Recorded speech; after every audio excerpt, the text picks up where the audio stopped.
Chastain Park is the largest park in the city of Atlanta.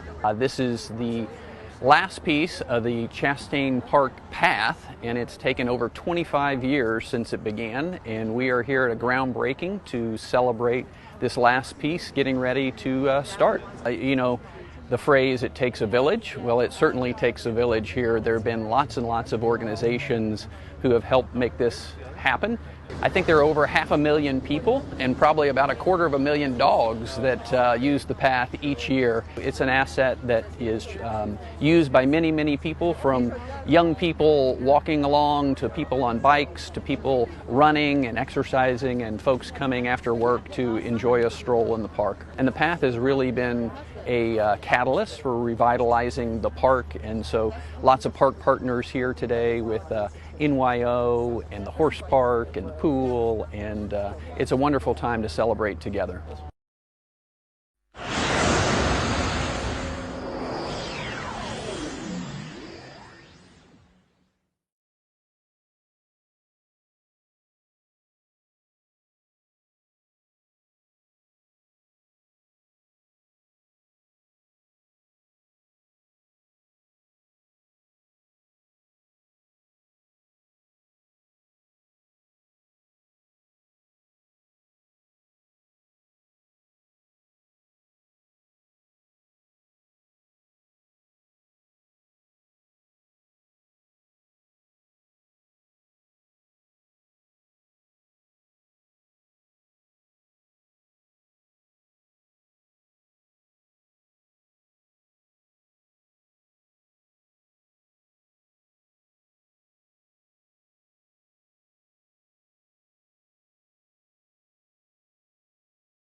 She is very passionate about the environment.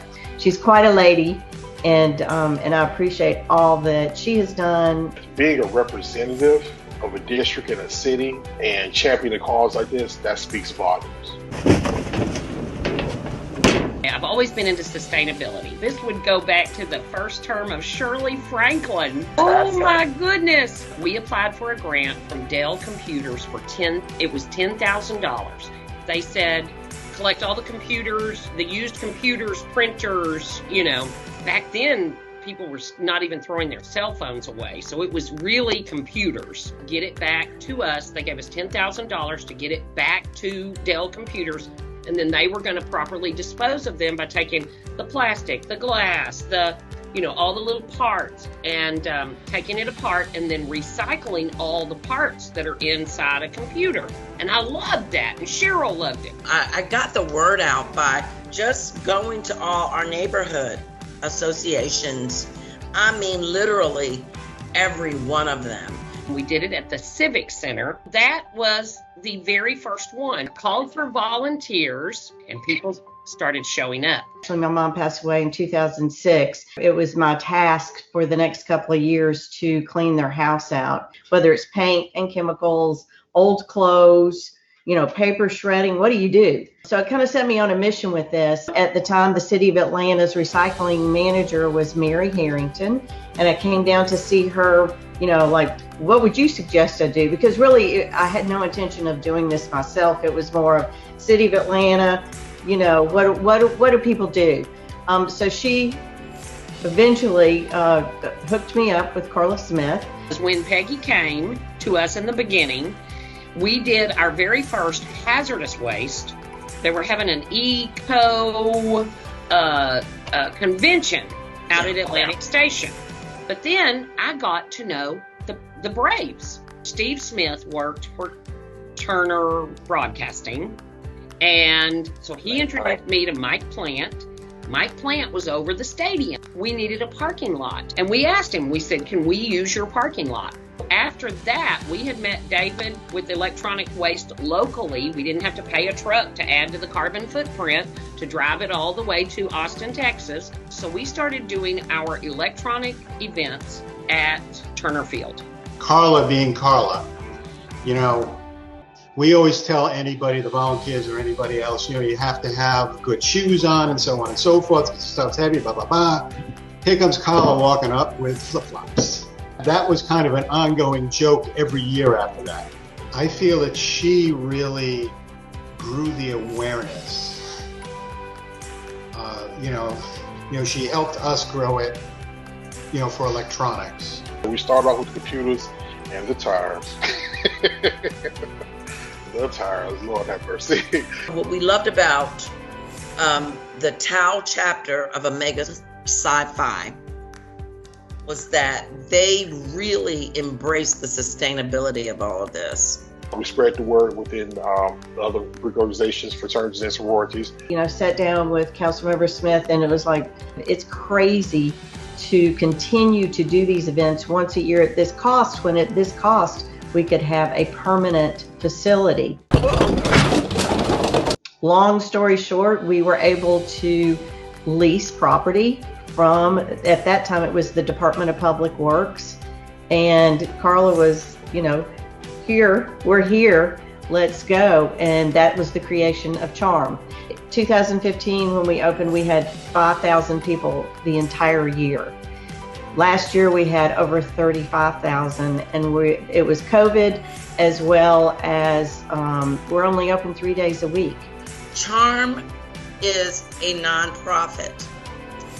They do it with a very little help from the city and a whole lot of help from our communities. So I want to thank the people that utilize Charm, but I really want to thank the people that donate to Charm.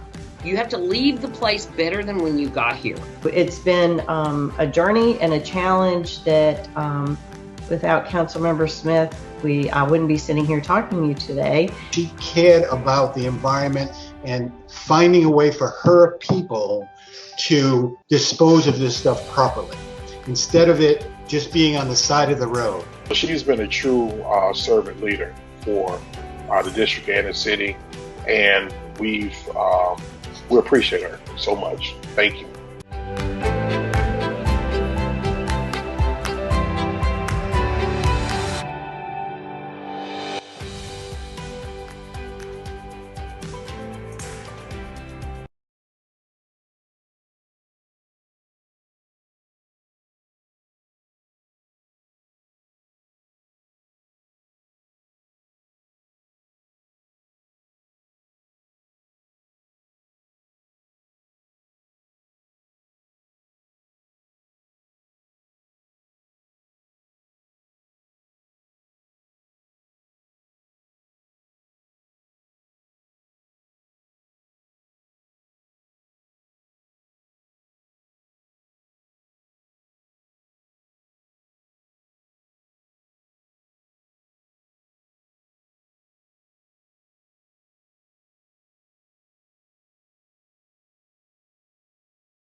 Ready to start. This is Councilmember Jennifer I. The time is now 10 a.m. on Thursday, May 6th, 2021, and today we are remotely kicking off the City Council review of the Mayor's proposed fiscal year 2022 municipal budget. I'm joined this morning by my Vice Chair, Howard Shook, of the Finance Executive Committee, and several other members of City Council, I think, have joined us already, including Councilmember Westmoreland, Councilmember Justin Hillis, Councilmember Overstreet, Councilmember Faroki, and I know that others will cycle in and out as their schedules permit this morning. We also have a number of people from the finance team and the administration. I appreciate everybody being with us this morning. For today's schedule, the Department of Finance will lead today's review with the fiscal condition of the city, the budget development process, non-departmental, capital and trust funds, debt service, cash pool, and investments. An electronic copy of the budget book and all presentations can be found under the proposed fiscal year 2022 budget tab on the Finance Executive page of the City Council website. At the completion of each topic, council members will be able to ask questions. Please use our internal application to note if you wish to speak, which council members. That is on Teams, if you are able. If you're not, send me a text. And with that, I am going to ask our Chief Financial Officer, Roosevelt Council, to introduce his team who's with him this morning for these presentations.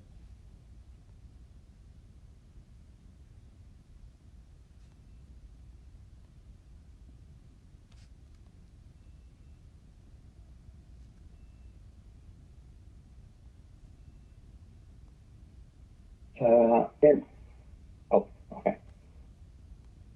Good morning, Madam Chair, council members. Thank you for allowing us to join you this morning. This morning we will be presenting the FY2022 fiscal condition of the city. As you stated, we have a pretty full agenda. Today we will provide an economic outlook summarized from the annual outlook report from the University of Georgia's Terry College of Business.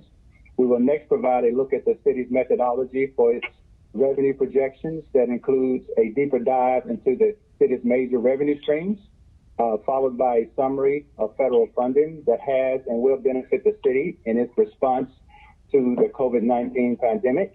We will then provide an overview of the key elements that drove the development of the proposed FY22 operating budget.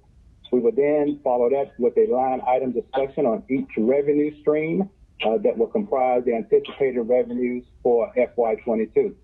To be followed by a discussion of expenditures by major expense categories and city departments. We will then provide a review of account balances for trust funds, impact fees, and the fund balance. And we will wrap up the presentation with a look at the city's debt and investments, as well as the credit rating for its debt. Joining me today in order of presentation will be Deputy Chief Financial Officer Tina Wilson, Deputy Chief Financial Officer John Gaffney, Director of Risk Management Jerry DeLoach, COO John King, Interim HR Commissioner Jeffrey Norman, Mohammed Bala, Revenue Chief Felicia Daniel, Budget Chief Charles Bell, Controller Yolanda Carr, and City Treasurer Johnny Watson. And with that, Madam Chair, we will begin the presentation. Thank you so much, Mr. Roosevelt. We're ready for you. Okay. So if we could move to slide number 4.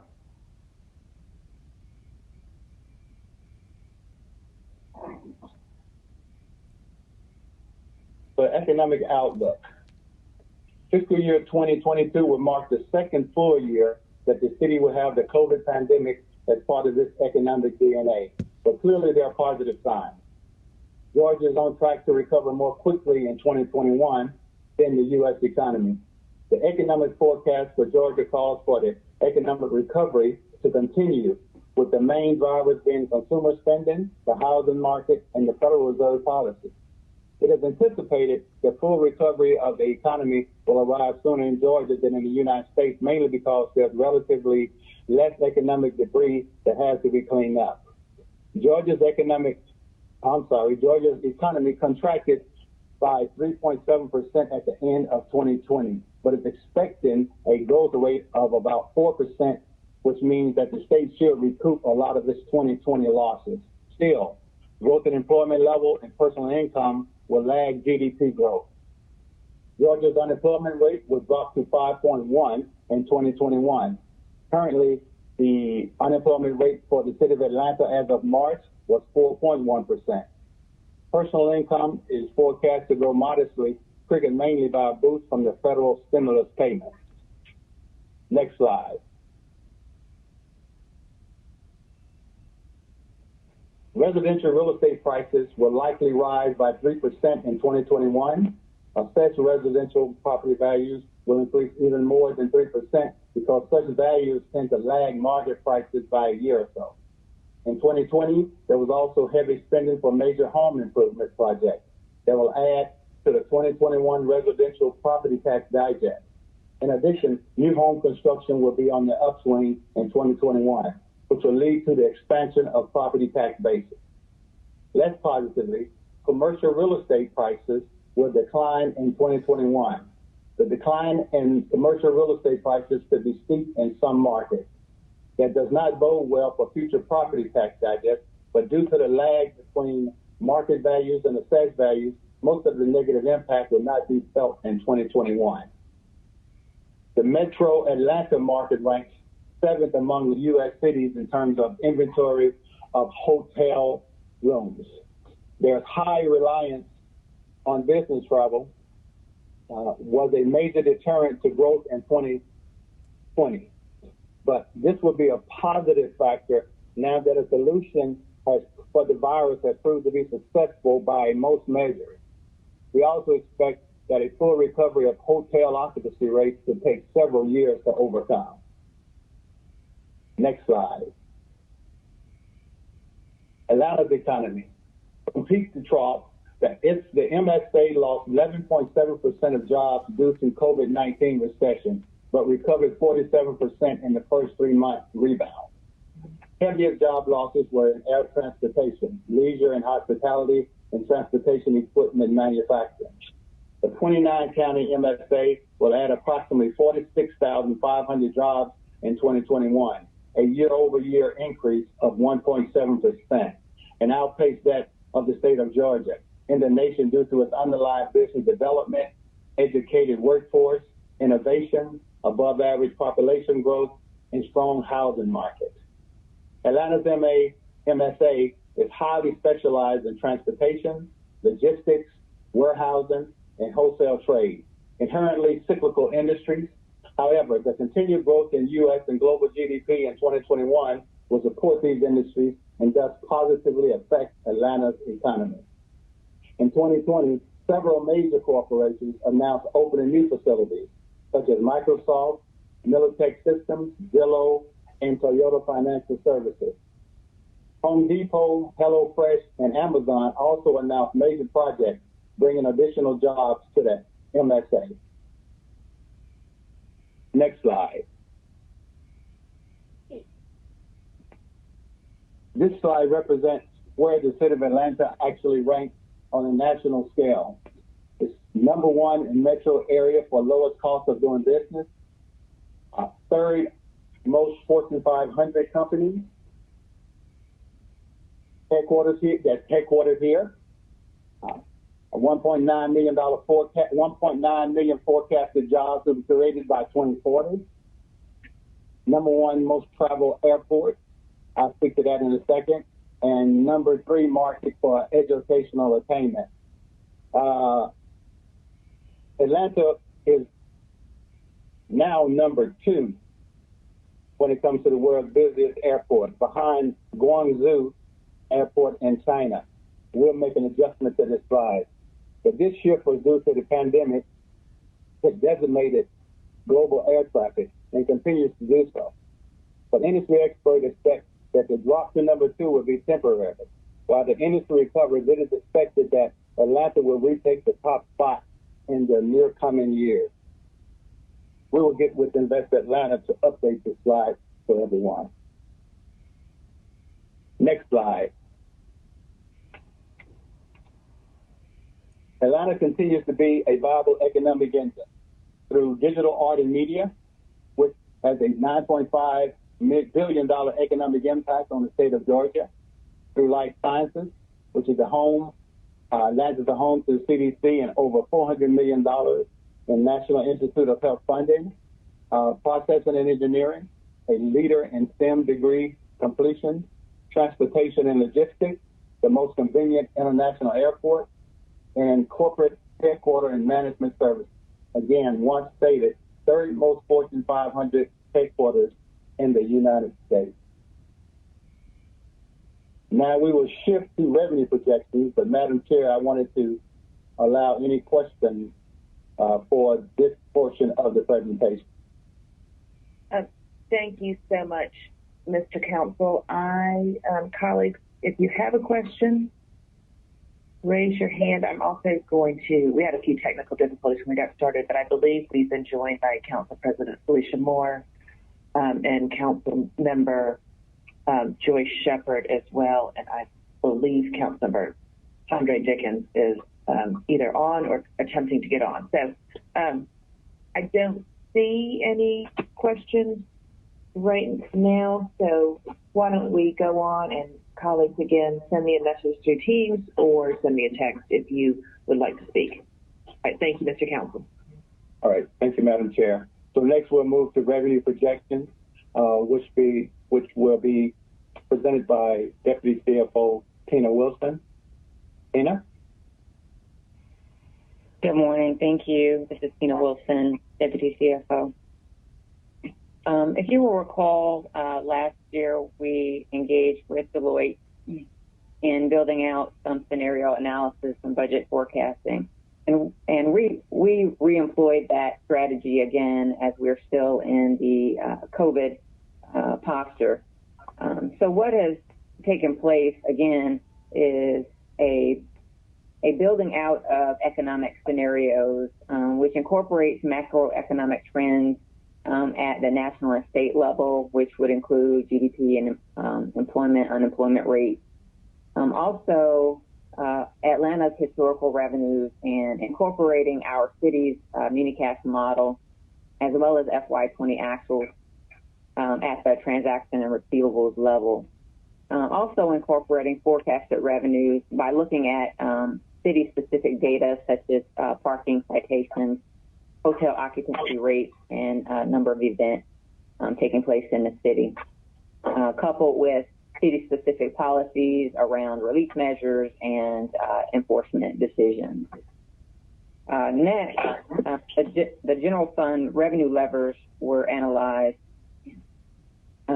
which include the property taxes, license and permit, local option sales tax, public utility, alcohol, beverages, and all other revenue, which we'll talk about, and fines, forfeitures, and penalties. All of that information and data was aggregated into the revenue model. Those economic scenarios were developed for each revenue lever, and the scenario output started with the FY19 and 20 data as a baseline. And those monthly results were calculated and then rolled up into an annual estimate. And what was the end result was a high, medium, and low scenario, the high being 667 million, medium at 645 million, and low at 621 million.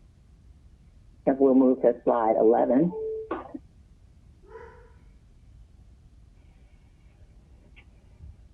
The overview of the macroeconomic scenarios began with those three scenarios I mentioned. The high revenue or fast return assumes that the federal relief bills were more effective than expected, allowing GDP growth to pick up early in 2021. Then as the vaccine rollout reaches a large portion of the population, huge pent-up demand for travel and recreation services pushes GDP above trend. Employment growth is strong, with these sectors mobilizing their low-scope workforces more quickly than observers expect. Initial inflation pressures appear. The CPI briefly pushes over 3%, and the Fed reacts cautiously, easing and raising interest rates faster than in the baseline. GDP returns to the long-run trend by 2023 after a short period of slower growth. And demand to the economy's long-run capacity proves small, so in 2025, GDP is close to the pre-pandemic level. I'll touch on the low revenue and then come back to the medium revenue. The low revenue assumes a long slog where the new COVID-19 variants cause cases to spike, even as the vaccine rollout ramps up. States are forced to attempt to again limit economic activity. Schools again go entirely virtual, and some parents leave the labor force to manage their children's schooling. The cycle of restart, attempts, and subsequent reclosing continues, limiting the possibility of recovery and eroding trust in institutions. Even later, as treatment improves and businesses again reopen, consumers prefer to stay at home in safety rather than take what they have come to believe are unwarranted risks. Household savings remain high, keeping a lid on aggregate demand. The economy recovery is hesitant, and GDP growth remains relatively slow. As far out as 2026, unemployment remains high, with the level of GDP about 7% below the level it would have reached had the pandemic not occurred. Now, coming to the median revenue or baseline at $645 million, the assumptions there are the late December federal relief package helped to keep the economy together in early 2021. We know that Congress has since passed an additional stimulus package in March, and which included an extension of unemployment insurance through September, as well as aid to state and local governments. So we see a moderate growth in the first half of 2021. And as people are starting to get vaccinated and that the rollout is becoming more and more readily available to all and distributed more widely, we continue to expect that vaccinations will reach a significant portion of the public, allowing activity in affected industries to resume. GDP growth is very fast in the second half of 2021, then settles to something closer to the long-term annual trend of about 1.5% to 2%. Employment growth lags GDP growth. Despite this, productivity growth and profits grow more slowly than nominal GDP after 2021. Because the need to write down capital, such as office buildings, under new working conditions, had perhaps made office building less needed. And potential GDP remains about 1.4% below the pre-pandemic trend in 2021. So policymakers must navigate several macro-level unknowns as COVID-19 recovery progresses, including public health development, recurring public policy interventions, and an uncertain road to economic and financial recovery. And we found that the median revenue or baseline was the best posture for the city as a conservative approach under these assumptions. Next slide. So COVID-19 and impact on government budgets. Certainly there was a reduced economic activity due to COVID-19, with continuing public health guidance against large in-person events and indoor dining, along with varying public sentiment.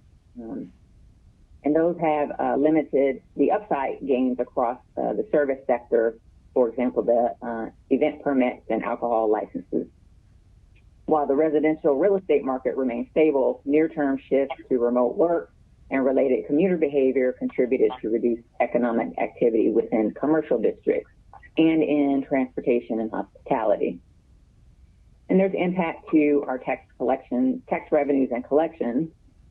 Commercial activity and sales tax revenue bounced back quickly after the lifting of business closures, but other revenue categories experienced declines due to softness in the underlying economic activity. Revenue from the services sector continues to lag and limit upside recovery, such as alcohol sales and fine dining, while the shift to remote work has affected travel behavior and may affect long-term commercial property taxes. Third, policy responses and budgetary adjustment. There were policy decisions such as relief measures and fine de-enforcement that led to downstream revenue impacts. The travel and commuting and related activities closely tied to police enforcement and collections have been minimized during the COVID-19 economic downturn. However, the federal aid and municipal fund balance transfers, as you know, help to cover the near-term budget deficits for FY21.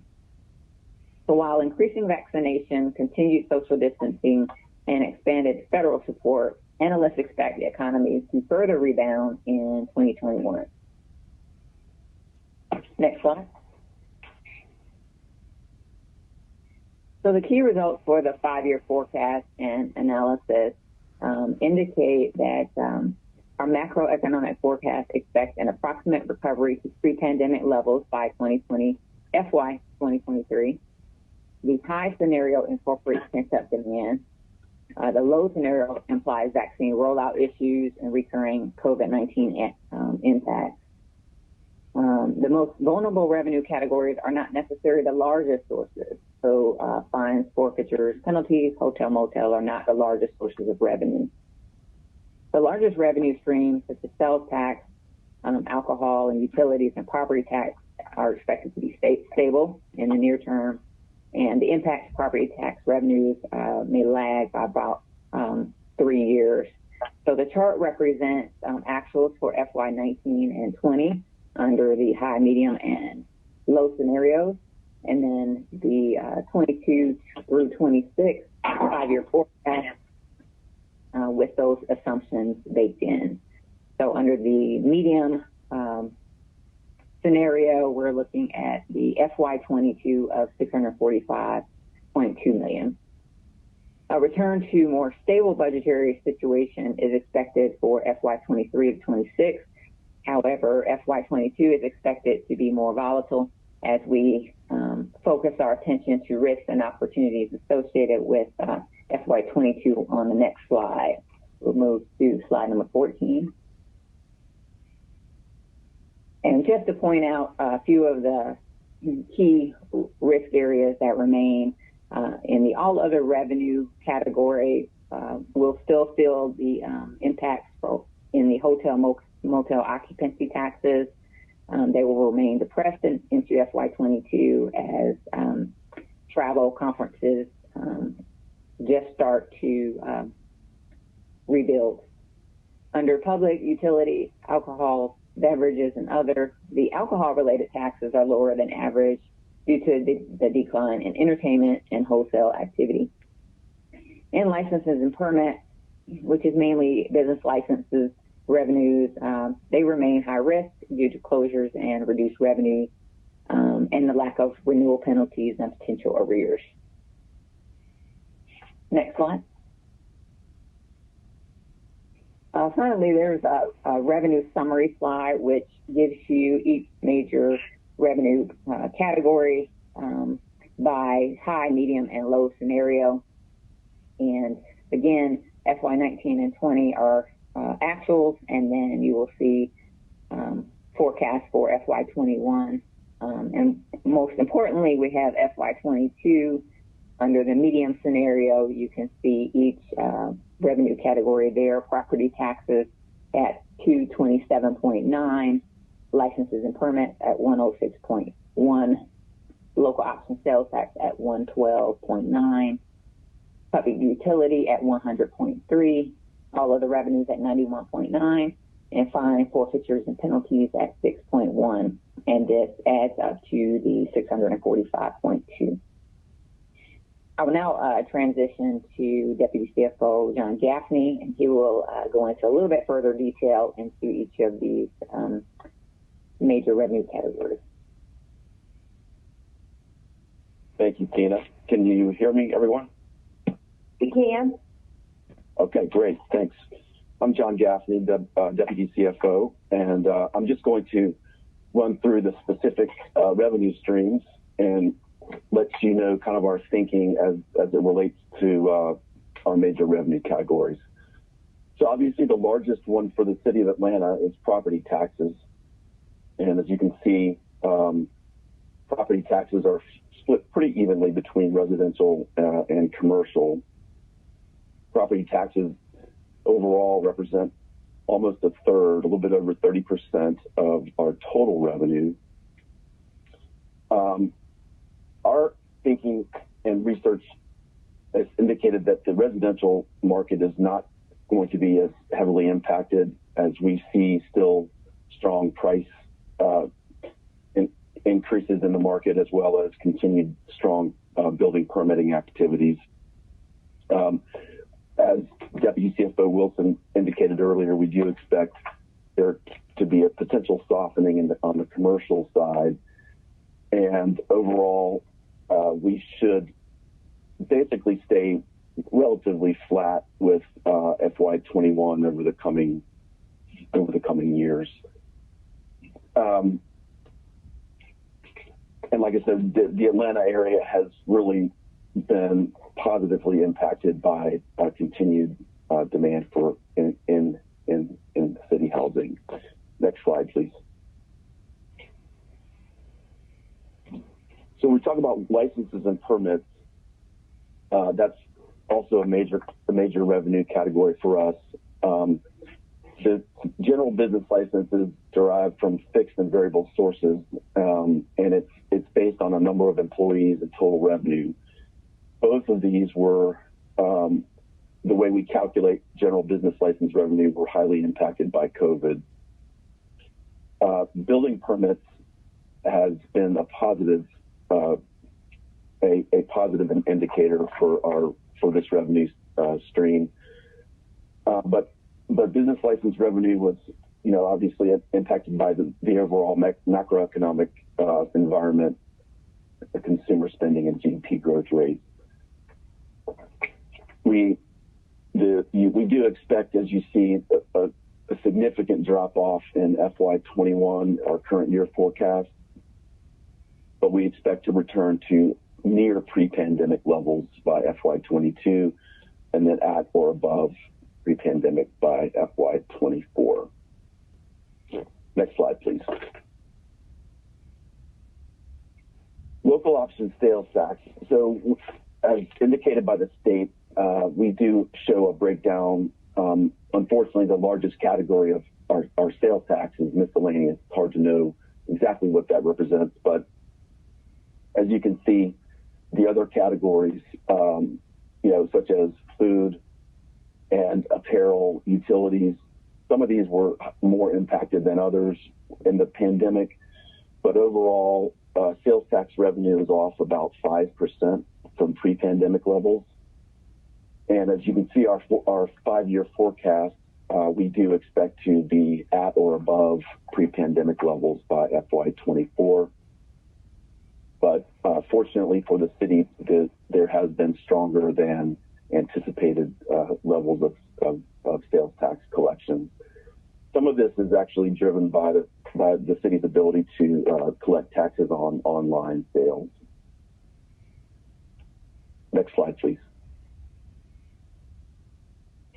Public utility and alcoholic beverage is another major line item for the city.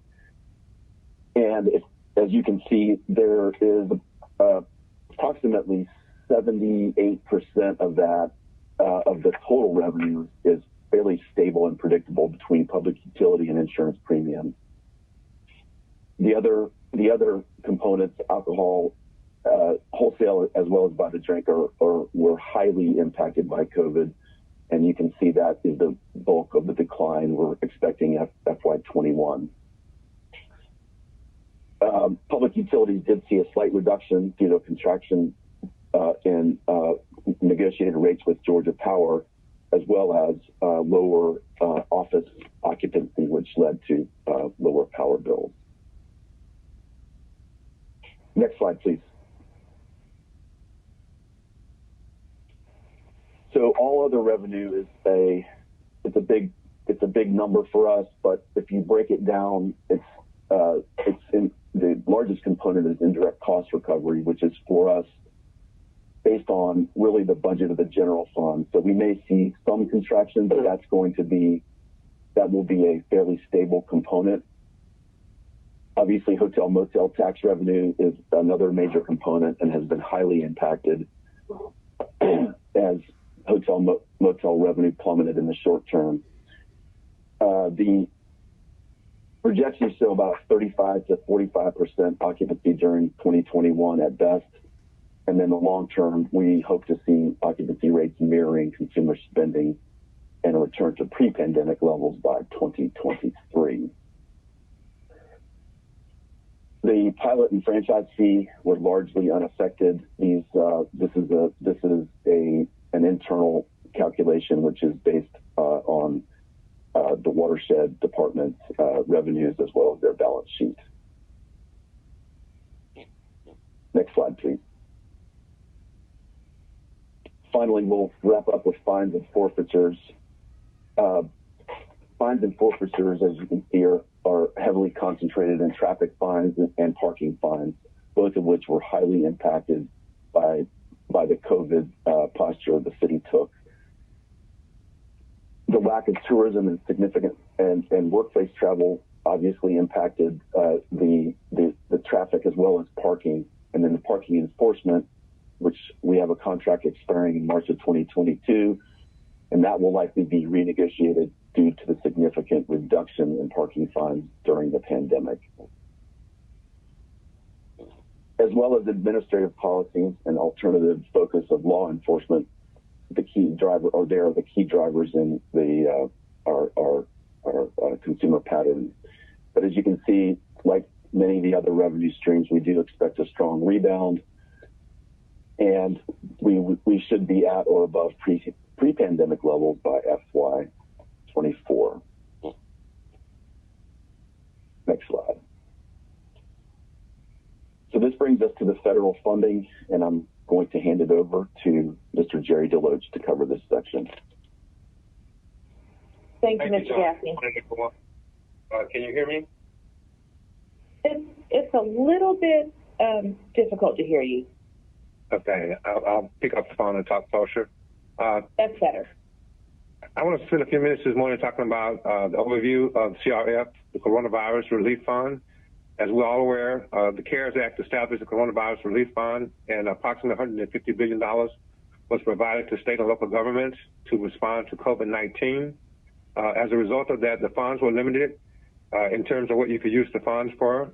They had to be necessary expenditures incurred due to the public health emergency, COVID-19.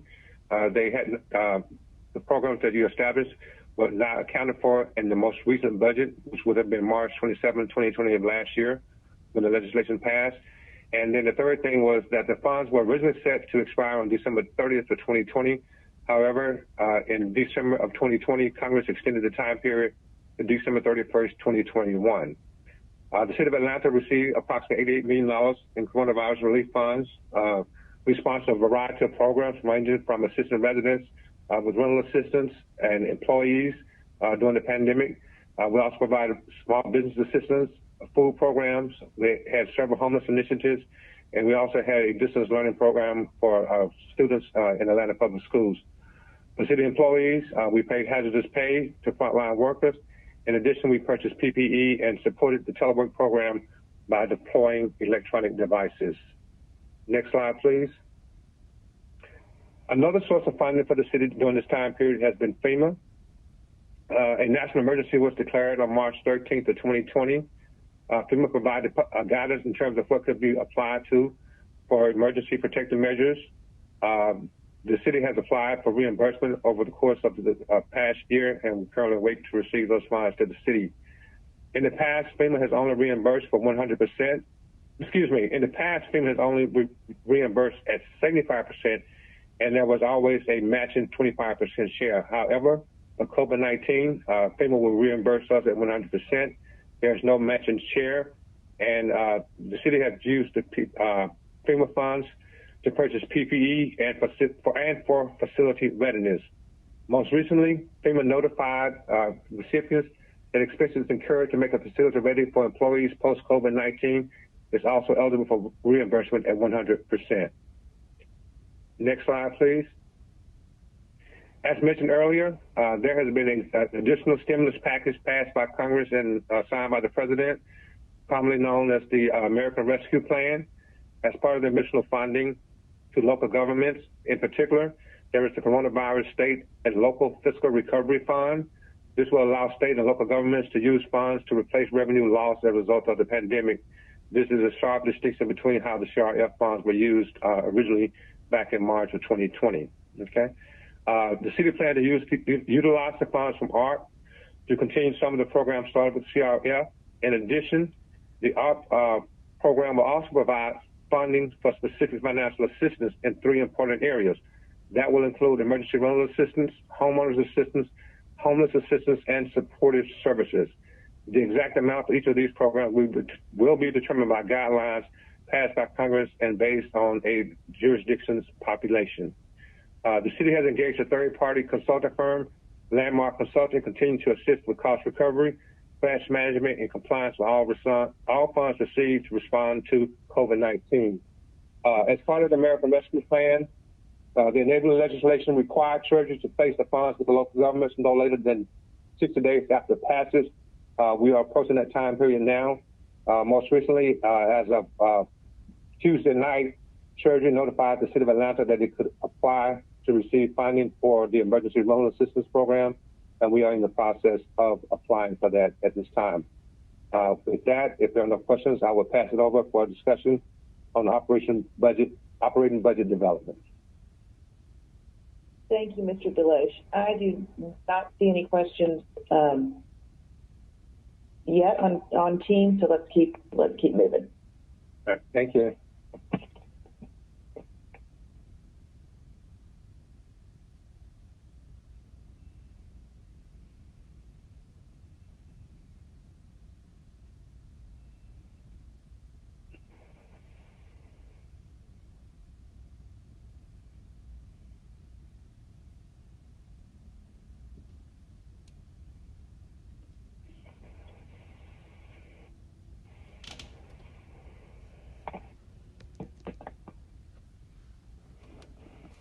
Madam Chair, can you hear me? Yes, I can. Okay. This portion was to be done by the mayor's office, by CEO John King, as well as a couple of staffers for him. Okay. I'm not sure if I've just been unmuted, council member. Can you hear me now? Good morning, Mr. King. We can hear you now. Okay. Good morning, council members. John Keene, Chief Operating Officer. I'm joined on the call for this section of the presentation by Mohammed Balab, our watershed CFO, who is also assisting the finance team and myself to coordinate this budget for the administration. And I'm joined by Jeffrey Norman, who oversees the HR department. Before the finance team gets into the fiscal details of the budget, we're going to walk through an overview of the objectives for and steps taken to develop this budget and the operational priorities that are reflected within it. We'll also spend a few minutes talking about the American Rescue Plan, which is supporting investments in the general fund budget and other investments outside of it, as well as key personnel considerations associated with this budget. At this point, I'm going to turn it over to Mohammed to walk us through the first few slides that set up some of the big picture considerations for this budget, and I will pick it back up once we get into operating priorities for the coming fiscal year. Mohammed? Yes, I'm here. Thank you, John. Can you guys hear me? Yes, we can. Thank you. Next slide, please.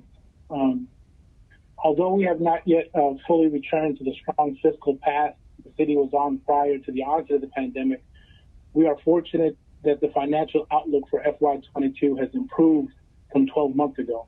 This is due primarily to 3 key drivers. First, underlying revenues are projected to rebound by $35 million in FY22 as Atlanta's economy continues to recover. Second, the administration has continued to manage costs carefully and taken steps to maximize federal reimbursements of COVID-related costs.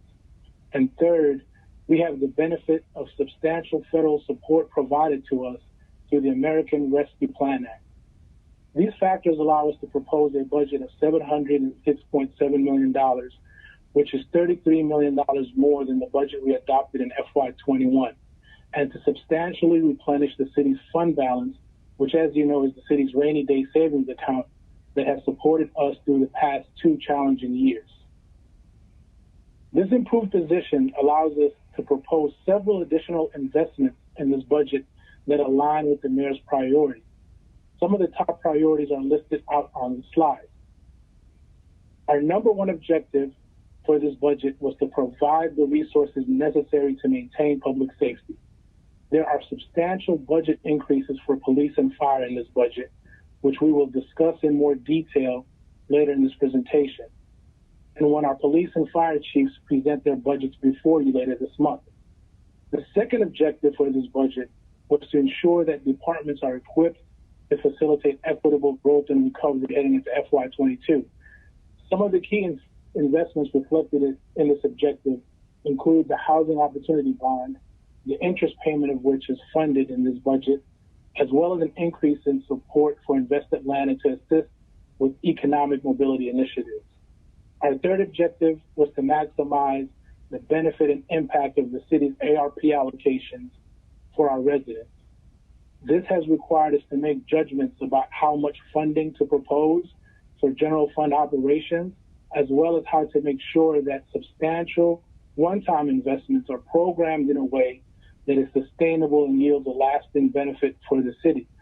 We'll discuss the ARP in more detail in this presentation.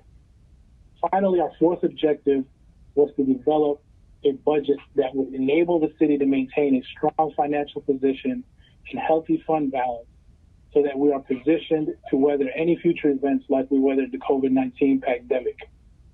In light of the objectives, the next few slides go into a bit more detail about how we propose to increase resources, where we are reducing expenses, and what some of these trends look like over the term of this administration. Next slide, please.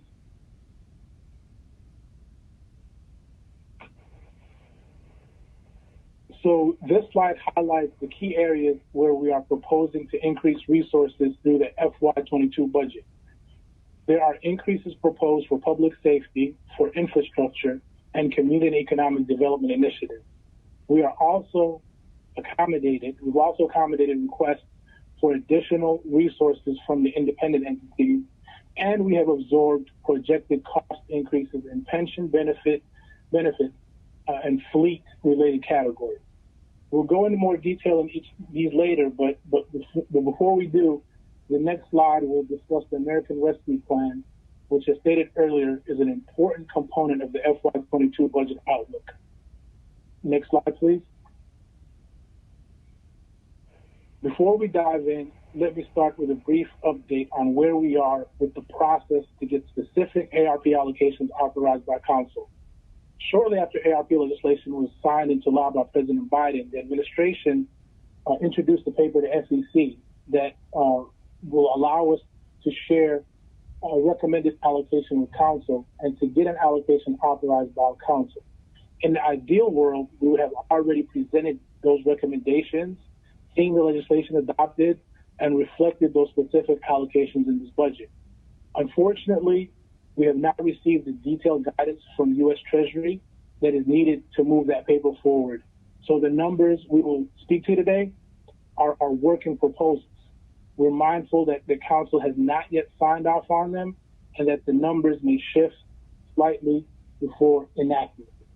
With that said, the slide before you lays some of the key elements of the ARP and what we think they will mean for the city, the budget, and the resources available to us.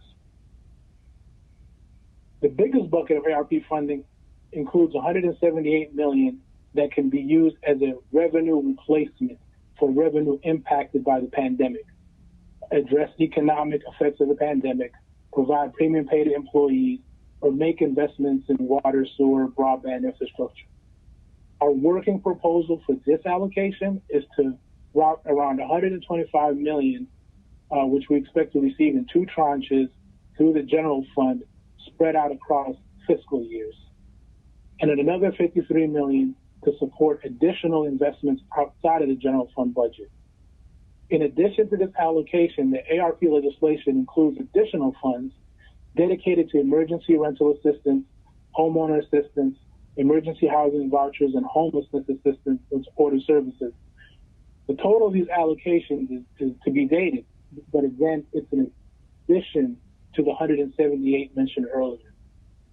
The third point I want to make on this slide is that several of our key partners, including the state of Georgia and Fulton County, have received substantial ARP allocations of their own. And we would expect that those resources to also flow into the city to benefit our residents over the coming few years. With that said, through the ARP, we will be able to move forward with a robust set of initiatives that can support our operational goals and support our residents to get back on their feet. Next slide, please.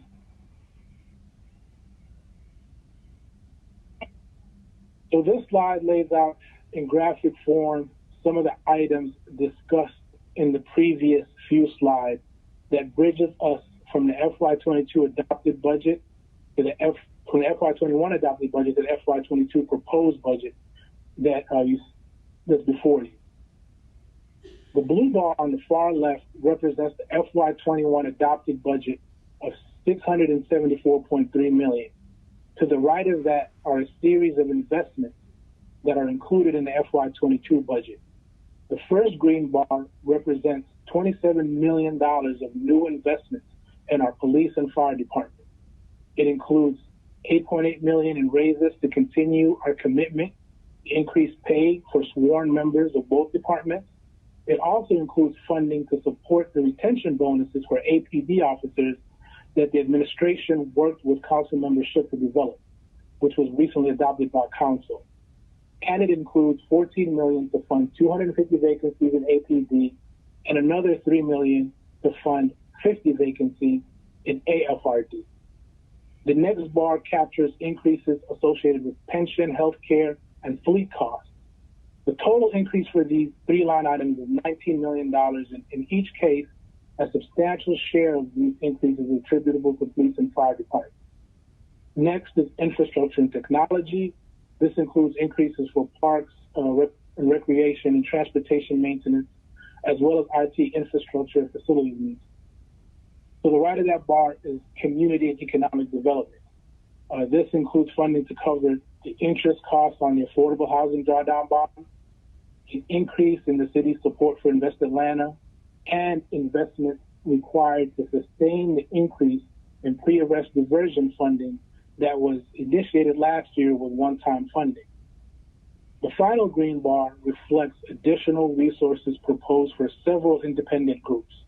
The largest increase is for the Office of the Inspector General, where the general fund budget is increasing from $1.6 million to $2.8 million in FY22. And there's also increases for the Public Defender, Council, courts, and small adjustments for audit and the Citizens Review Board. Taken together, these investments add up to $53.5 million. And in the absence of an offsetting reduction, they would have pushed the general fund budget to around $727 million. However, as represented by the red bar on this chart, there are a number of areas where the costs are being cut. The team spoke during last year's budget about efforts that the administration would be taking to identify efficiencies in departmental budgets. And John will discuss those in more detail later in the presentation. But the cumulative impact of those different cost reductions is a little over $20 million, which brings down our proposed budget number to the $706.7 million. So that gives a brief overview of the key objectives and investments that are included in this budget. And at this point, I'll turn it back to John to walk you through the next few slides that address some of the operational elements of the budget and the priorities for the year ahead. Next slide, please. Thank you, Mr. Powell. Thank you, Mohammed.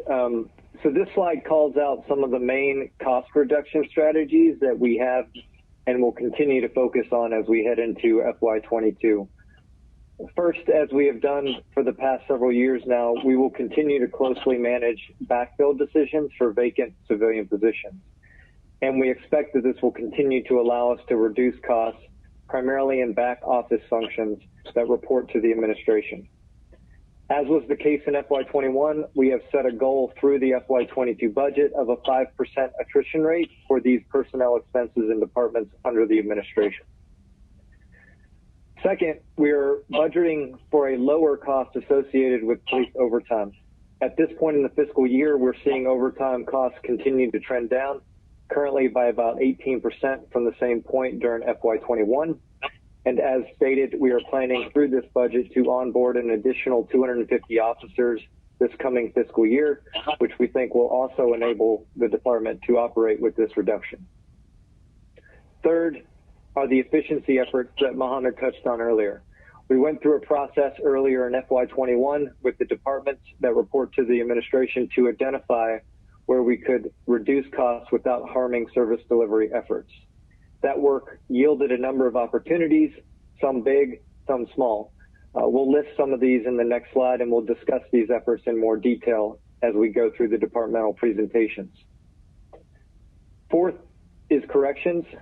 We are reducing costs by a further $3.1 million in this budget by reducing staffing along the lines of the redeployment plan that was presented to Council's Public Safety Committee earlier this year.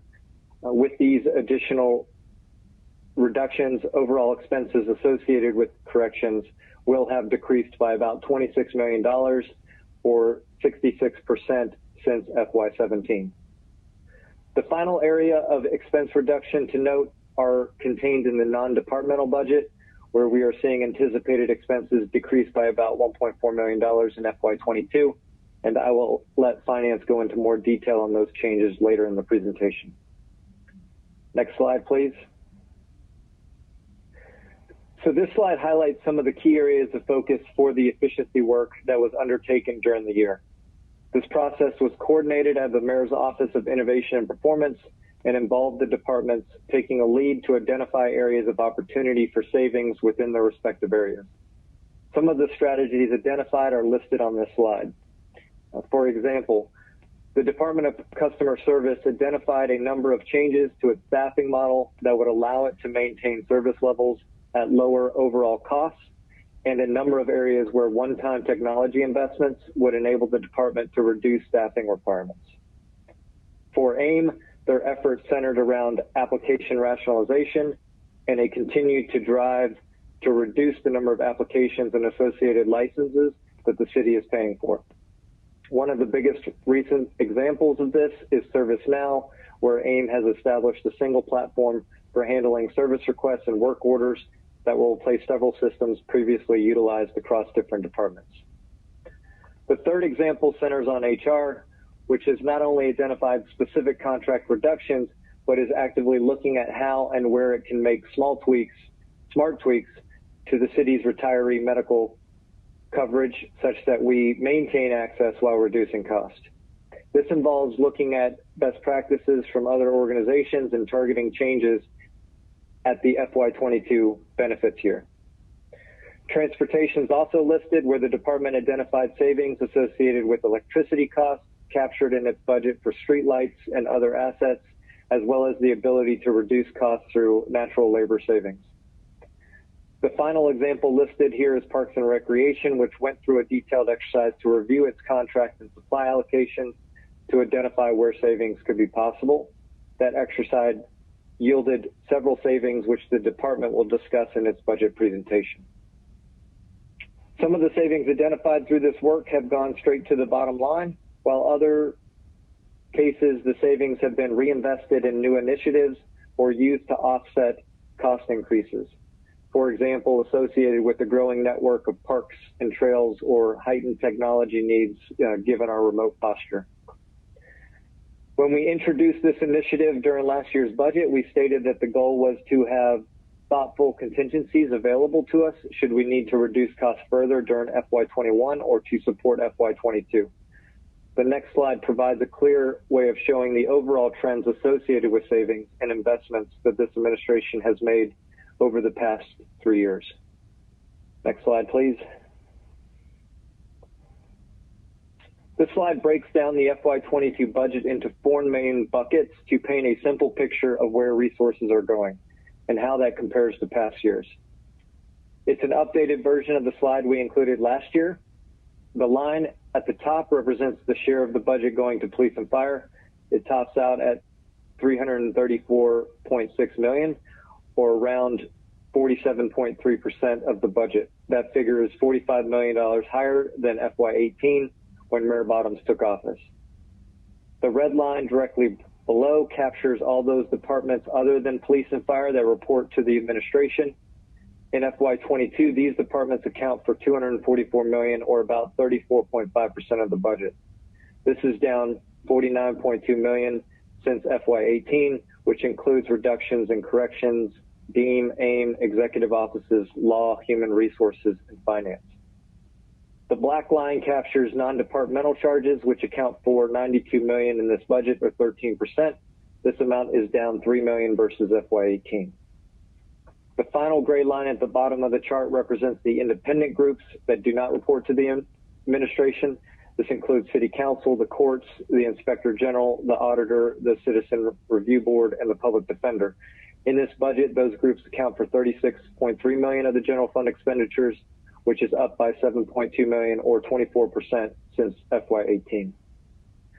This slide shows the thoughtful reprioritization of resources that has taken place over the past 3 budgets, which is a trend that will continue to take into FY22. Next slide. At this point, I'm going to pivot from the key financial numbers associated with the FY22 budget to the operational priorities that the mayor has set for the administration heading into the next fiscal year. Listed on the slide before you are the 5 key areas where we will be concentrating our efforts to move the needle over the coming 12 months. The first area is reducing crime. We have put out a Atlanta 1 APD plan that identifies key actions, and the mayor has also made public commitments to a number of actions, including the funding and hiring of 250 officers, expansion of the camera network, addressing nuisance properties, building a new public safety training academy, implementing police reforms, and expanding the Cure Violence Prevention program to reduce crime. Second is reducing unsheltered homelessness. Some of the key steps we plan to take on this front in FY22 include expanding non-congregate shelter space and the rapid rehousing and voucher programs, expanding the permanent supportive housing pipeline, expanding street outreach, and creating a mobile response services and cleanup team. Third is to increase affordable housing and economic mobility. Some of the efforts we will be leading will include implementation of the Guaranteed Income Pilot, launching the Anti-Displacement Tax Fund, launching the Housing Opportunity Bond to expedite development and preservation of housing, changing the scoring criteria for Invest Atlanta financial incentives to incorporate economic mobility priorities and increase community benefits, launching a small business technical assistance hub and the expansion of upskilling training. Fourth is to increase youth employment and engagement. Our plan to make a difference here includes establishing an annual summer jobs program, which has launched, establishing a citywide child savings account, expanding the Mayor's Youth Scholarship Initiative, establishing a youth entrepreneurship program, and expanding upon the My Brother's Keeper program.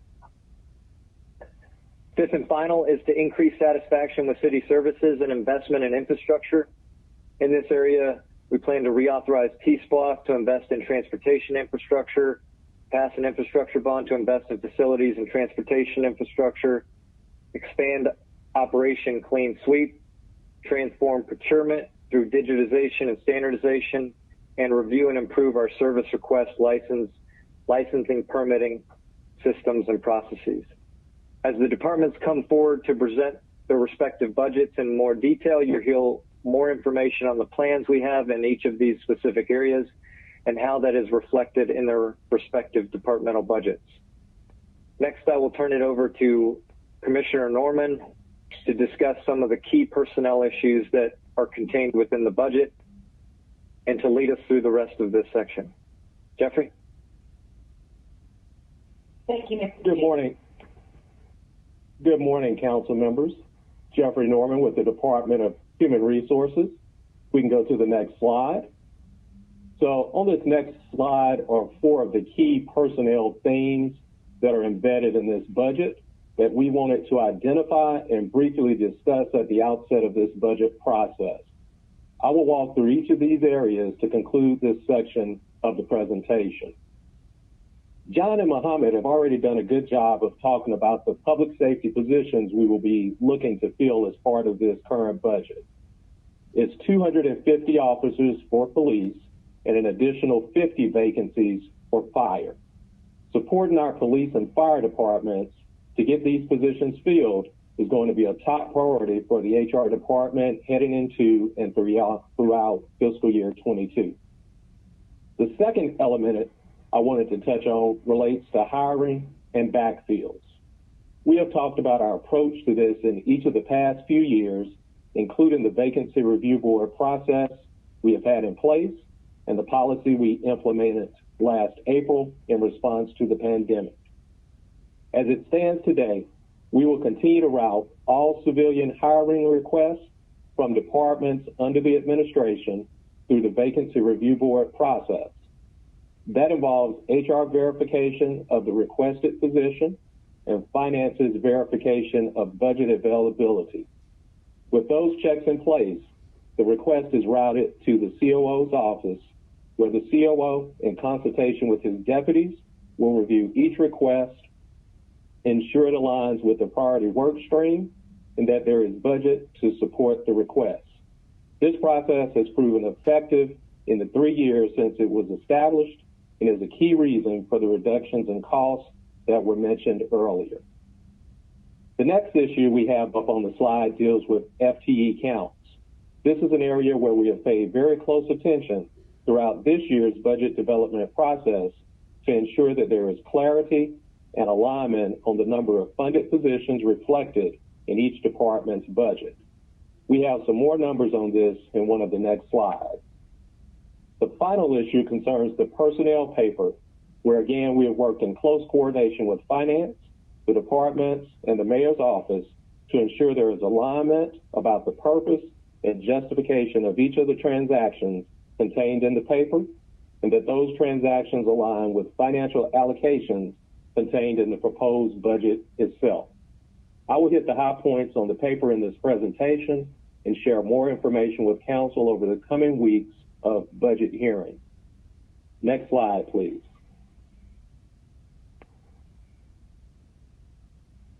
So this slide touches on FTE count and is intended to clarify the breakout of funded positions and unfunded positions, which are counted together in the FTE counts printed in the departmental pages of the budget book. I'm focused on the general fund numbers here, though we can also provide additional detail on enterprise fund, trust fund, and grant funded counts as well. As you can see, the overall number of funded positions in the general fund is 5,150 for fiscal year 22. This is up from last year, driven by vacant sworn positions being funded. As was the case last year, we would share materials prior to each budget presentation that clarifies for each department how many of the FTEs printed in the budget book are funded positions and how many are unfunded. Next slide, please.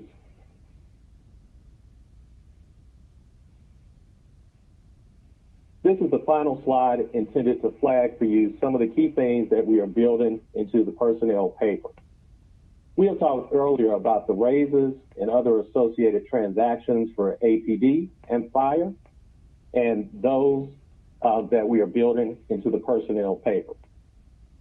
We will also be including a number of transactions to ensure there is alignment between position and funding for certain positions under the Department of Grants and Community Development, specifically those positions that have and are migrating from other departments such as finance and executive offices. Third, we have actions to bolster the staffing within the Office of Inspector General based on discussions with and guidance from the Inspector General herself. Council members, that is a brief snapshot of the key HR components of the proposed budget. And I believe this concludes this section of the presentation. We'll now go ahead and turn it back to Roosevelt and Tina to move us through the next section.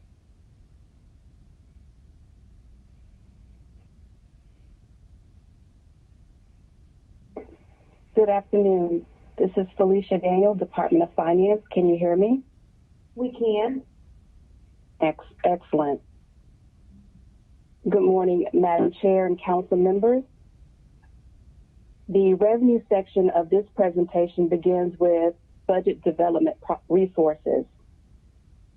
Finance incorporates leading economic indicators, historic trends, and statistical analysis to construct the annual budget and develop long-range forecasts. To further support this due diligence effort, Finance leveraged the expertise of Deloitte Consulting to help the city navigate the economic uncertainties of the pandemic. Major indices and resources used are noted here, such as the U.S. Bureau of Economic Analysis for GDP, personal income data, and sources of economic growth, the U.S. Bureau of Labor Statistics for unemployment rates and CPI. Finance continues our long-standing 10-plus year relationship with Dr. Jeff Humphreys, Director of UGA's Felix Center for Economic Growth, to provide an independent expert economic forecasting narrative. This is not intended to be an all-inclusive list, but speaks to the high degree of rigor applied to the long-range forecasting effort. Next slide. This slide shows the general fund revenue assumptions incorporated into the FY22 revenue budget and will reinforce earlier narratives provided by DCFOs Gaffney and Wilson. Analysts expect the economy to begin to rebound in late 2021. However, there may be volatility caused by a spike in hospitalizations, but modulated as vaccination rates increase, social distancing mandates are eased, etc. As such, a conservative forecasting approach is adopted because we are mindful that assumptions are inherently subject to variables beyond the city's control. Deloitte's analysis includes assumptions for high, medium, low scenario revenue projections for FY22. The FY22 General Fund revenue budget proposes to adopt the baseline medium forecast of $645 million in recurring revenues. Property tax and sales tax represent 53% of the total general fund revenues. As mentioned earlier, there is an anticipated increase in residential property value. However, there is an anticipated decline in valuation of commercial property, which is tied to the hospitality and leisure sectors due to the pandemic. Commercial real estate sectors, especially hotel and retail properties, were impacted by the initial shutdown. These buildings host businesses which may have had to close down entirely as they provide mostly in-person services or have personal points of sales. Office buildings and space for professional exchange remains vacant as companies adopt work-from-home policies during the pandemic. These negative developments created higher vacancy rates in the commercial real estate sector. In hand with a higher degree of uncertainty, these low growth expectations will lead to some softness of the commercial property portfolio value. However, in aggregate, property tax revenues are not expected to have a significant or long-term impact from COVID. For budgetary purposes, the dollar value per meal is estimated at $27.5 million for the general levy and remains above the low point of $17 million in FY13 due to the Great Recession. Sales tax revenue is expected to continue to trend upward as the pandemic ends and pent-up consumer spending is unleashed. Hotel motel tax revenue is expected to have a slower recovery and will coincide with restored confidence in business, especially conventions and leisure travel, and the easing of travel restrictions and increased vaccination rates. Next slide, please. This slide provides an overview of taxable property value. The chart, top left, depicts 5-year growth trend in taxable assessed property value, which has risen steadily since the low point in FY13 of $21.4 billion during the Great Recession, and for FY21, it is now $34.9 billion. Property value is the major driver of tax revenue performance. The chart bottom left shows that the 5-year increases in taxes collected has coincided with the increase in property values. The chart top right shows that the bulk of the city's property tax base is derived from residential and commercial property, which makes up as much as 95%. The other category is comprised of values from motor vehicles, mobile homes, historic properties, and public utilities. Industrial parcels represent 2.1%. The last chart, bottom right, shows the general operations tax levy, which has remained 7.85 mil since FY19. The lowest mill rate was in FY07, and it was 7.09 mil. To reduce the tax burden to Atlanta residents, the city's operating mill rate has declined from 10.24 in FY13 to 7.85 in FY21. For FY22, the general operations tax levy is expected to remain constant. Next slide, please. This slide shows the 12-year history of growth in property values, current year property tax collections, dollar value per mil, and general operations levy.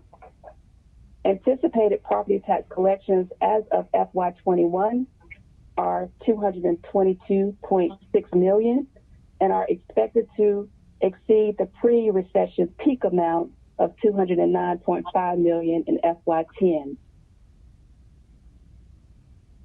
The total parcel count for Fulton and DeKalb is 165 parcels. 92%, 151,000 of those parcels lie inside of Fulton County, and the remaining 14,000, or 8%, lie in DeKalb County. The city has not received a preliminary tax digest to date.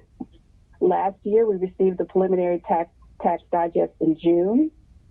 The final digest, approved by the Georgia Revenue Commissioner, usually early August, authorizes the county tax commissioners to bill property taxes. Fulton DeKalb property tax due dates are generally not synchronous. Next slide, please. This slide shows the trend in total and recurring general fund revenue. Recurring revenue, represented in blue, is the portion of general fund revenue that is expected to continue in the future. These revenues are generally predictable, stable, and can be counted on to continue at regular intervals with a relatively high degree of certainty. Non-recurring revenue is made up of one-time revenue events and are read in this presentation, such as the sale of the Civic Center in 2018 or cyber attack reimbursements in FY20. These are unpredictable in nature and timing. Forecasted revenues are not structured around this revenue type. An overview by year of non-recurring revenue events is shown in the note below the chart. Total FY22 proposed revenues of $706.7 million include projected revenue recovery impacts from the pandemic and contains non-recurring revenue supplements of $53.1 million in proceeds from the American Rescue Plan and $8.4 million from the Building Permit Fund to offset anticipated revenue losses. Prior to the additional funds, the FY22 naturally recurring revenues are projected to be $645 million, in line with the median baseline forecast provided by Deloitte, which is a slight improvement above the FY20 adopted anticipations of $639 million. Next slide, please. This slide provides a revenue comparison by category. It includes FY20 actual, FY21 adopted revenue budget, and the FY22 proposed revenue budget. Property taxes from FY21 to 22 show an estimated decrease of approximately $4.2 million, which is expected to result from the pandemic's impact on commercial property, public utility, alcohol, beverages, and other taxes are estimated to decline slightly to correlate with the impacts from COVID-19 events on alcohol sales-related revenue. Licenses and permits show an increase to coincide with the expected recovery from COVID's impact on revenue from temporary or permanent business closure. Other revenues, as mentioned earlier, reflects proceeds from the American Rescue Plan and from the Building Permit Fund. The other revenue category is made up of sale of assets, investment earnings, and miscellaneous revenues. Charges for services is projected to increase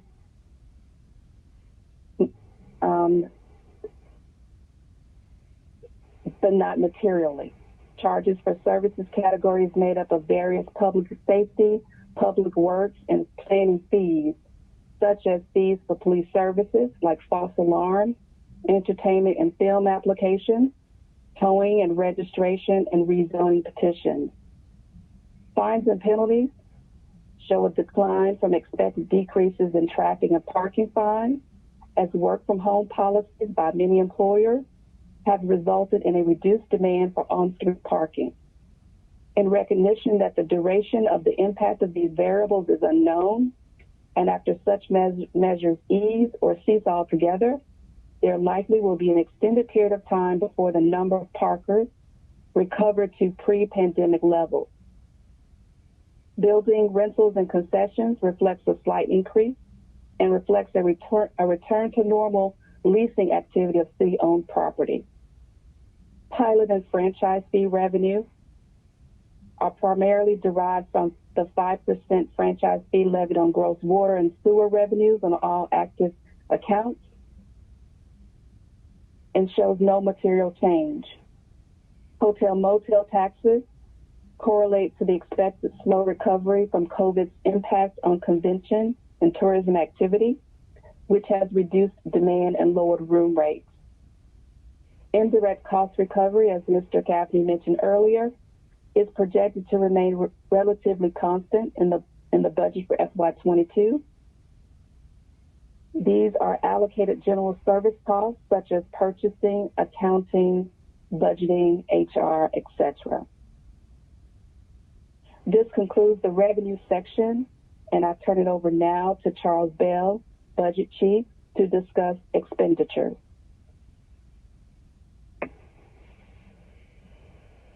Thank you, Ms. Daniel.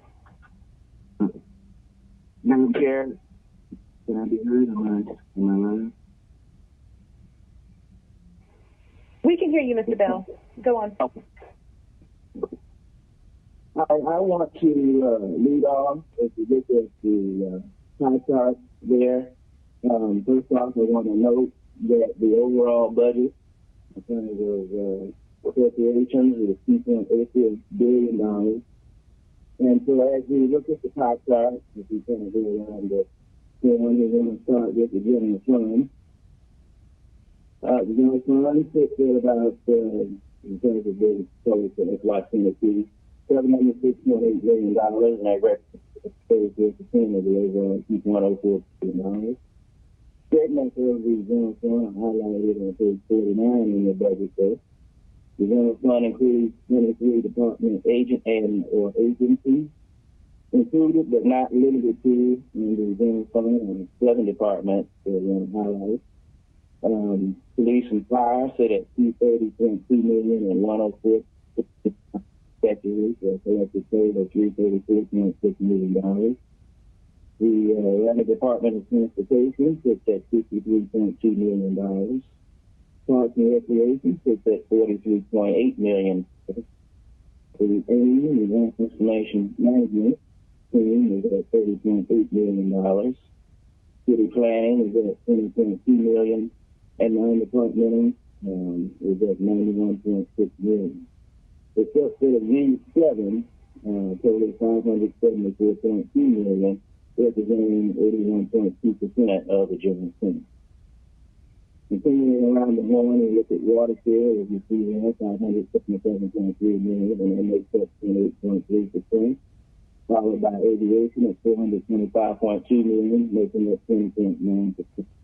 And those 2 enterprise funds make up 54% of the city's budget. There are 7 remaining funds that are included in the other funds category. These are group insurance for $165.1 million. Solid Services Revenue Fund at $66.9 million. Hotel Motel Tax Fund at $35.16 million. Street Service Fund at $37.8 million.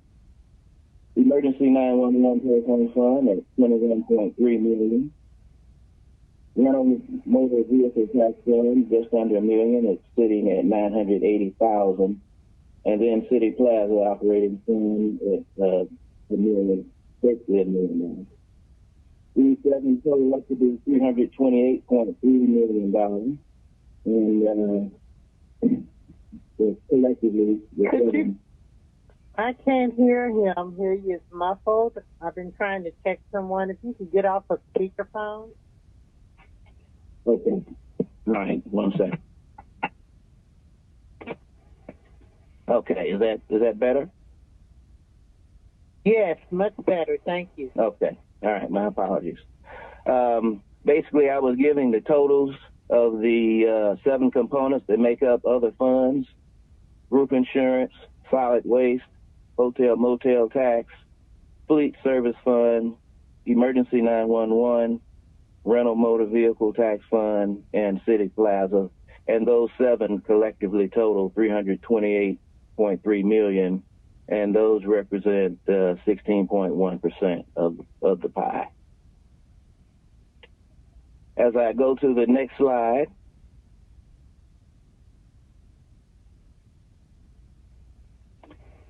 want to have the opportunity to talk about our expenditures as we compare them by major category, the major account group category. As you see them listed there, from personnel down to other financing uses, personnel expenses will increase about $26.2 million. And while the revenue forecast for fiscal year 2022 will take a hit based on the continued impact of COVID, the advent of about $53 million of the American Rescue Plan funding allows for a budget increase. I want to say that 91% of the increase is attributable to police and fire at $12 million and $5.3 million respectively. Parks and Rec at $3.1 million. The Department of Transportation, $2.2 million, and the Solicitor's Office for $1.3 million. The city is further investing in public safety, Parks and Rec, which is also needed to staff additional properties. Department of Transportation continues to climb as a new department to reach its optimal staffing level. The solicitor's office has been challenged with greater responsibilities passed on by the state. I did mention Parks and Rec, and as we talk about additional properties, I just wanted to briefly acknowledge those. In the Northwest Corridor, we have Cook Park, Westside Park, Whetstone Trail, and Path 400. In the Southwest Corridor, we have Danforth and John A. White Park, its Technology Center. In the Southeast Corridor, we have Hutchins, Browns Mill Food Forest, Grant Park Gateway, and Lake Charlotte. At the Beltline, we have Churchline Path, Northeast Beltline Extension, and Southeast Trail. And these all total up to be the difference maker in terms of things that the Department of Parks and Rec will have to take on. As we continue to talk about other account groups, purchase contract services is basically holding steady, very slight movement at only $110,000. As we go on to supplies, supplies are budgeted with an increase of $1.1 million. The increase is attributable to a spike of $4.5 million in non-departmental. The spike primarily attributable to a $1.9 million increase in Department of Transportation as it continues to regulate itself only in its second year. The emphasis is on infrastructure, improving maintenance efforts, and ultimately the city's roads and streets. Capital outlays are holding steady with basically no change, moving only $310,000. Excuse me. Interfund and interdepartmental charges will experience a $5.2 million increase in the cost of repair and maintenance of the city's fleet. Other costs will experience a $3.6 million increase, primarily attributable to other post-employment benefits, OPEB. Debt service costs are scheduled to decline about $2.6 million, and this is based on the timing and change in the principal and interest payment schedule. The conversion summary, which is basically our reserves, are set to decline about $1 million, going from a little more than $3 down to $2 million. We do have plans, as we mentioned last week in our 5-year plan presentation, to do something about that as we approach FY23. Other financing usage, which deals with GMA, will experience basically no change. As we go to the next slide, we're taking a look at the expenditure comparison by department, as you see the 23 there on your left. This slide compares FY21 budget, the FY21 budget, to the FY22 proposed budget, while also listing the expenses by department from FY20. The current year's budget reflects a reduction of $14.4 million versus actuals from fiscal year 2020. When comparing the fiscal year 2021 adopted budget, sitting at 673.4, we look at that comparing to fiscal year 2022 proposed of 706.8 million, and you'll see there we'll find a margin of increase of $33.3 million. The largest variance illustrated on the slide in large part highlights a greater investment in public service. The police budget is scheduled to grow about $15.2 million, and fire $7.6 million, representing 68% of the $33.3 million budget increase. Corrections shows a $10.4 million increase as its workforce migrates back from the Office of Constituent Services. Hence, the budget for executive offices will decline $13.2 million. The Department of Transportation is the only other department with recognizable movement, that being a $4.3 million increase. The department's increase includes $2.3 million in personnel and $2 million in supplies. We'll now turn to the next slide as we look at the comparison for non-departmental. We categorize this area of non-departmental in 5 pieces there, as you see them color-coded in the slide, or on the pie, should I say. Debt service, we're looking at $26.2 million. I'm sorry, $28.7 million. And that represents about 31.4% of the pie. All other at $21.5 million, representing $23.4 million of the pie. OPEB, $29.1 million, 31.8% of the pie. Payments to other governments, $10.3 million, and that's about 11.2% of the pie. As we look at other payments to other governments, we want to highlight some of those costs.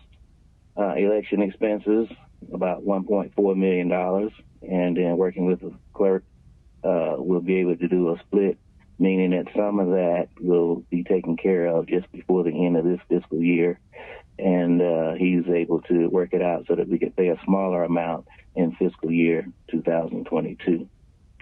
DeKalb and Fulton County taxes would be about $2.4 million. Fulton County Animal Control would be about $2.5 million. Fire Department and Watershed Memorandum of Understandings, $1.7 million. And then the ORA bonds, Atlanta Urban Redevelopment Agency bonds, would be just under $2 million at $1,995,000. And the last piece of the pie represents the restricted reserves, as we mentioned earlier, down about $1 million from the current year, come in at $2 million to round out the pie. Do want to back up, as I mentioned, all other at the $21.5 million mark. It represents about 26.2% of the pie. Litigation down to about $5.6 million. Invest Atlanta at $3.5 million. Insurance expense and risk management, $3 million. Consulting, $3.4 million. Water utility for Grady Hospital at $4.5 million. Business license refunds at $1.2 million. And that pretty much rounds out the bulk of the $21.5 million. Madam Chair, that concludes the section here on expenses for FY22. If there are no questions there, I can go ahead and turn it over, I believe, to Ms. Yolanda Carr for trust funds. Good morning. Thank you, Charles. Thank you, Ms. Carr. We can hear you. Oh, okay, great. Good morning again. I'm Yolanda Carr, the controller. I want to talk to you today about trust funds. If we can go to the next slide, page 46. First, I want to start off by talking about what is a trust fund. A trust fund has a trust agreement and is used for a specific purpose. It also has a sustainable revenue source. So when we look at this slide, I want to talk about the top 10 trust fund projects.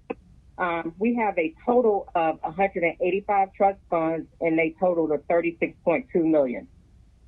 First of all, we want to talk about the tree trust fund. So we have a total of $8.6 million.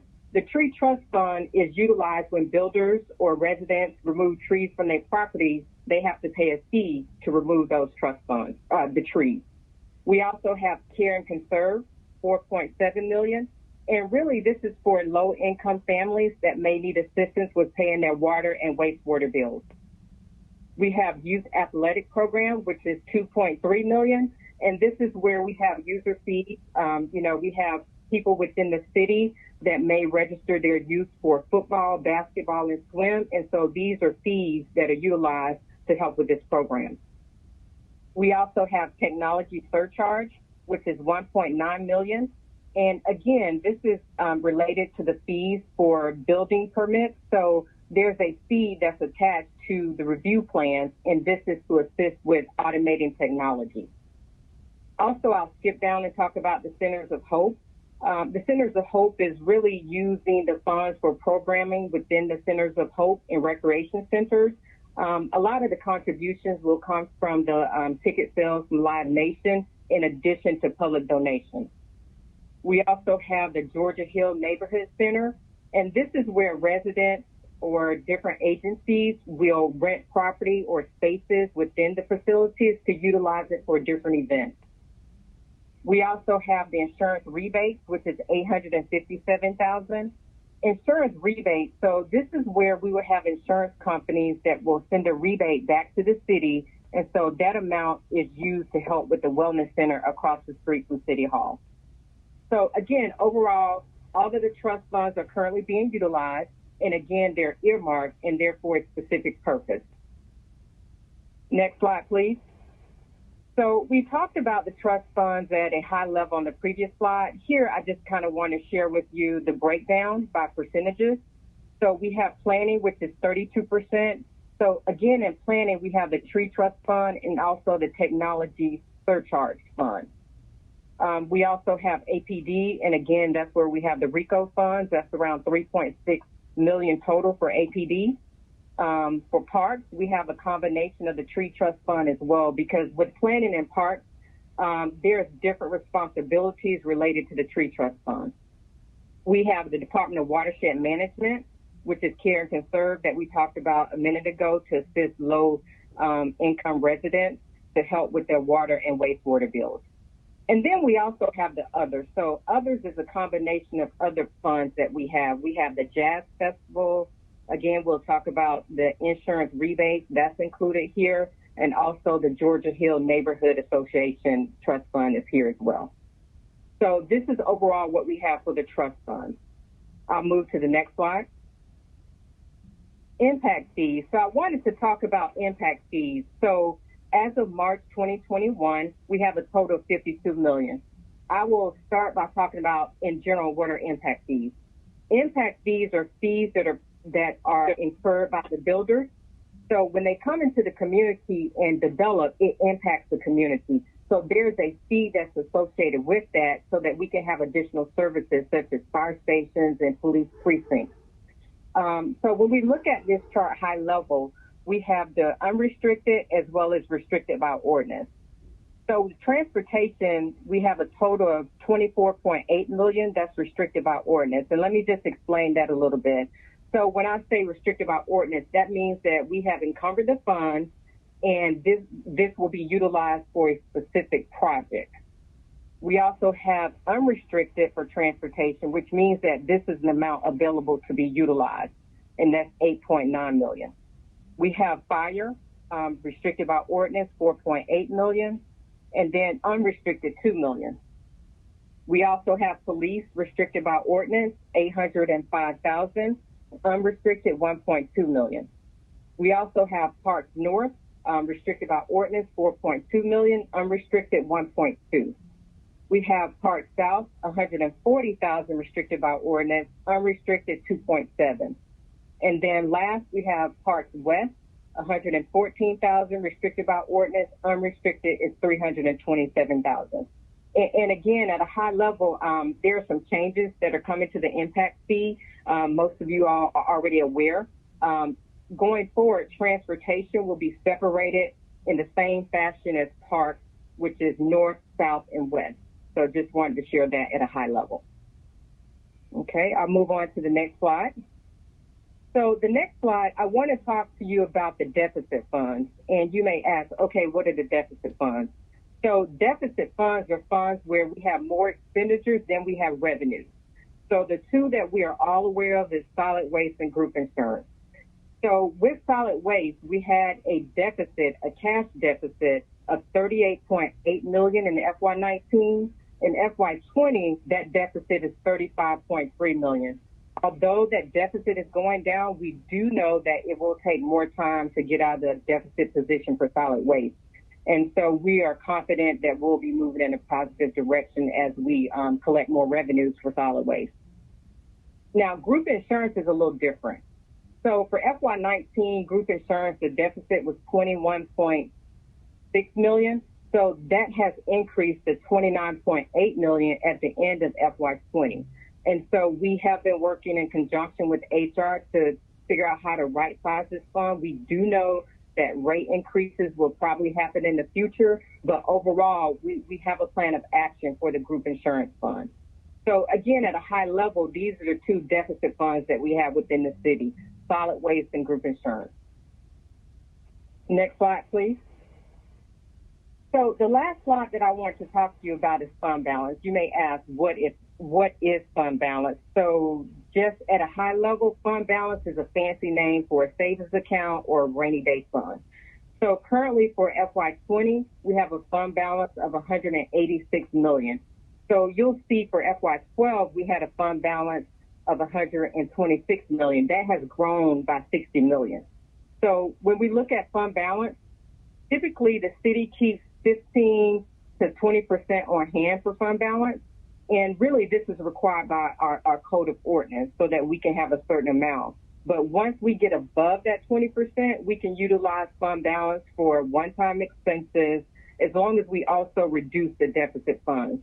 But right now, of course, our fiscal year ends next month, June 30th. So as we go through the audit, which we will starting at the beginning of July, and we issue our financial statements in December, we will have a more definitive number on what our fund balance will be after we go through our audit for FY 2021. So I wanted to share with you at a high level the three things that we've covered: trust funds, fund balance, and impact fees. At this time, I'll pause to answer any questions that you may have. Thank you so much. I do not see anybody with their hand raised. Colleagues, does anybody have a question on this section? All right, I think we can keep going. Okay, thank you. I'll turn it over to Johnny Watson to cover debt and investment.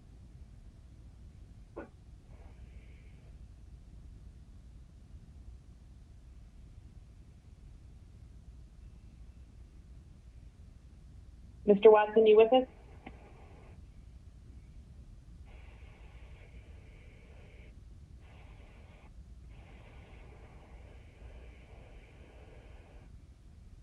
Can we see if Mr. Watson might be on mute or on hold?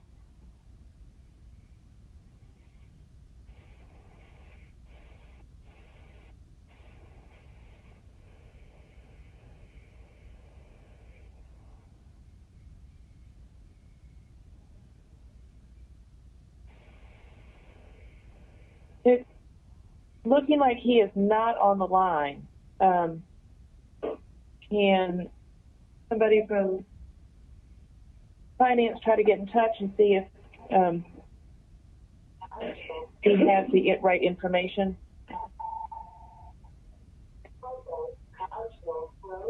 Hi, Chair. This is John Gaffney. Thank you, Mr. Gaffney.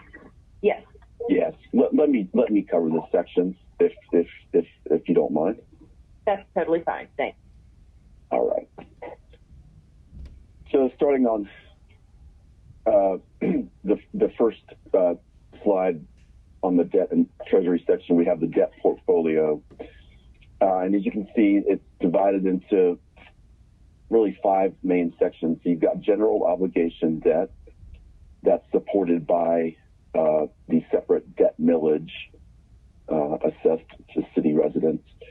And you've got general fund and other debt. That's typically debt that the general fund would support.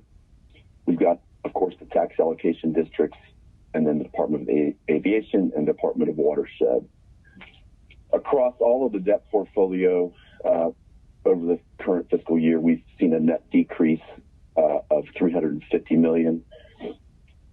Most of that is just natural debt amortization. Since we've gotten rid of all of our variable rate debt, you'll see that percentage is now at 0. We've taken on a number of refunding opportunities over the last couple of years, which has resulted, just during FY21, we've saved the city over $154.5 million. And then we've got energy savings contracts that are out there just under $112 million. Next slide, please. So the city maintains an investment portfolio of about $2.5 billion. The objective, as always, is contained in our investment policy, is centered around safety, liquidity, and yield. in that order. So we are currently in a very tough rate environment. So we've seen a net decrease in our investment income over the year, as you can see by the graph on the right side. So we've seen a net decrease of $101 million. And then in the center of the chart, you'll see the breakdown of our portfolio. We mostly have invested in other municipal securities. We've used U.S. agencies and the General Fund 1, which is maintained by the state. And then we have treasuries and a small amount of certificates of deposit. Next slide, please. So this is the current ratings across our bonds. We are happy to report that we still maintain our AA1 rating across our general obligation portfolio. Water and wastewater maintains a solid AA and AA minus. The airport revenue bonds, the senior lien GARBs are currently at AA minus, A plus, and AA minus. The airport revenue bonds, the PFCs and the subordinate lien GARBs are at AA minus, A plus, and AA minus. And then finally, the airport revenue bonds, the senior lien, are at A2, BBB plus by Standard & Poor's, and an A by Fitch. And with that, that concludes the fiscal condition presentation, and we'll open it up for questions. Thank you, Mr. Gaffney, and the entire finance team. Members of City Council, if you have a question, please let me know in Teams, send me a text. If you can't do either of those things, just speak up. But anybody have questions on this morning's presentation? Yeah, this is Council President Moore. I do have a question, and I've been back and forth, so I may have missed it. What is the balance again on our reserve? Can you hear me, Madam Chair? Madam President? I can hear you. Okay. So the current balance as of fiscal year 20 was $184 million in reserve. Okay. Mm-hmm. And all of that is liquid? So a portion of that, which I believe may be about close to 12 to 13 million, is part of the bill and permit fund that was set up a few years ago. There was $50 million that were included in that, but they've actually worked that down now to maybe 12 to maybe even under 10 at this point. Okay, thank you. Mm-hmm.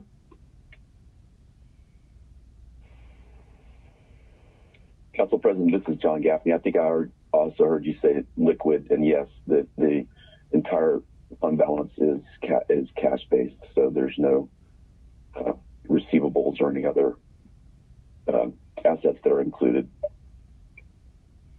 Okay. And this budget, this year's budget, how much of the reserve is budgeted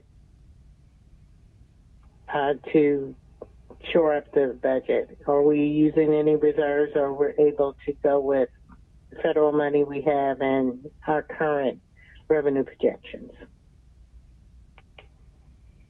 So the current. Okay, go ahead, sir. Oh, I'm sorry. That's okay. At this point, we're covering the deficit probably, I would say, about 98% of it with federal dollars, which is about $53 million. And then we'll probably be using about $8 million of the bill and permit fund. Fund balance. The balance is out to the 706. So is that being used for the permitting office or just for the general fund budget itself? No, it is directly being used for planning. And Yeah. Okay. All right. Thank you. Sure.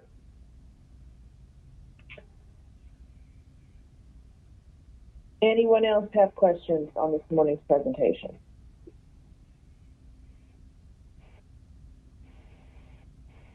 Madam Chair. Yes, Mr. Counsel. I know this is a lot to digest, but if there's any council members after they've reviewed it further have any questions, then they just need to contact us, and we'll be more than happy to respond. Okay, that is great. I know that I had a few colleagues who had conflicts this morning, so I will pass that on to them to just reach out if they want a review of what we covered this morning, or people have questions. Okay. Thank you. Well, I think then we are done with the financial condition of the city. Thank you, Madam Chair.